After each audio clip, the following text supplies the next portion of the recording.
ఈ రోజు కేటీఆర్ గారి ప్రెస్ మీట్ చూస్తే నాకు గతంలో ఒకటి గుర్తొచ్చింది. పెదరాయుడు సినిమాలో మోహన్ బాబు గారిని ఎంఎస్ నారాయణ గారు చెప్తాడు సౌందర్య గారితో, అమ్మ నేను చూడలేని రెండు చూశానమ్మా, ఒకటి పెదరాయుడు గారికి వెళ్ళమంటే నీళ్లు, రెండోది వాళ్ళకి క్షమించు అన్న పదం. అలానే మాకు ఈరోజు కేటీఆర్ గారి ప్రెస్ మీట్ చూస్తుంటే కొత్త పదాలు కనపడుతున్నాయి.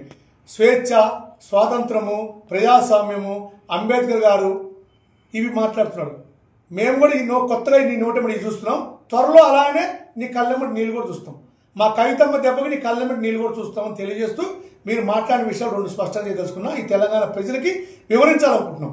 మిత్రులారా, నేషనల్ హెరాల్డ్ కేసు గురించి మాట్లాడే అర్హత కేటీఆర్ గారికి లేదు. నేషనల్ హెరాల్డ్ కేసు గురించి అది మా పత్రిక, మా పార్టీ నుంచి మేమే లోన్ ఇచ్చాము.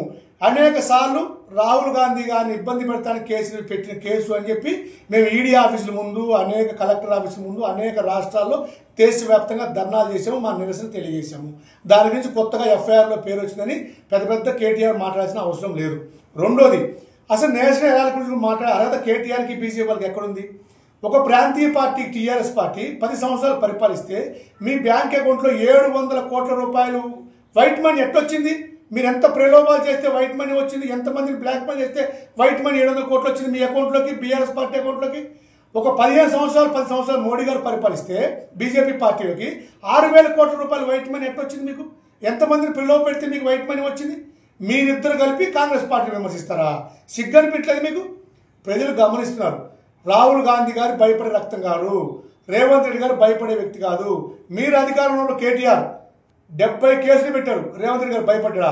మెడలు వంచి మీ దొరతనాన్ని, మీ అధికారాన్ని పీకి పడేసేట చేతులతో, అర్థమైందా? కాబట్టి ఎక్కడ భయపడే వాళ్ళు లేరు.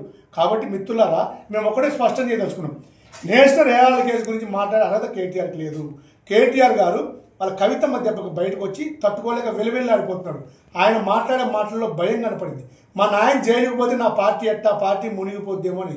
ఈరోజు టీఆర్ఎస్ పార్టీ కవితమ్మన్న ఆ జాగృతి పెట్టుకొని రాష్ట్రం మొత్తం తిరిగి కొంత క్యాడర్ తయారు చేసుకుని సంతగా. కేటీఆర్ క్యాడర్ ఎక్కడుంది? కేటీఆర్కి ఇవ్వలేరు. రేపు పొద్దున కేసీఆర్ గారు లోపల పోతే కేటీఆర్ గారి పార్టీ గోయిందా. కాస్త కోస్త హరీష్ రావు గారు ఎమ్మడిపోతారు, మొత్తం కవితమ్మ ఎమ్మడి వస్తారు. కవితమ్మ ఇచ్చిన లెటర్కి సమాధానం చెప్పు. స్వేచ్ఛగా లెటర్ రాసే అర్హత ఎవరికైనా ఉంది. మేము చాలామంది లెటర్ రాశారు. ఎవరు రాశారయ్యా మీకు? ఎప్పుడు రాశారయ్యా మీకు? చెప్పు.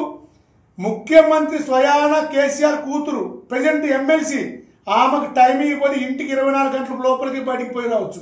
ఆమెకే టైం ఇవ్వకపోతే ఆమె లెటర్ రాసింది. ఇది పెద్ద గొప్పగా బయట చెప్పుకుంటున్నాం. కాబట్టి మిత్రులారా, ఏది ఏమైనప్పటికీ కేటీఆర్ గారు ఈరోజు మాట్లాడిన ప్రెస్ మాటల్లో అవినీతి ఆరోపణలు, నేషనల్ హెరాల్డ్ కేసు ఇవన్నీ కూడా ఉపయోగం లేని పదాలు, వేస్ట్ పదాలు. కేటీఆర్ గారి కళ్ళల్లో భయము, నీళ్లు కనపడ్డాయి. ఇది ప్రజలు గమనించారు. టీఆర్ఎస్ బీఆర్ఎస్ మునిగిపోయే నావా, అది గోవిందా గోవిందా. బీఆర్ఎస్ పార్టీ తెలంగాణలో లేదు, ఇది నిజం.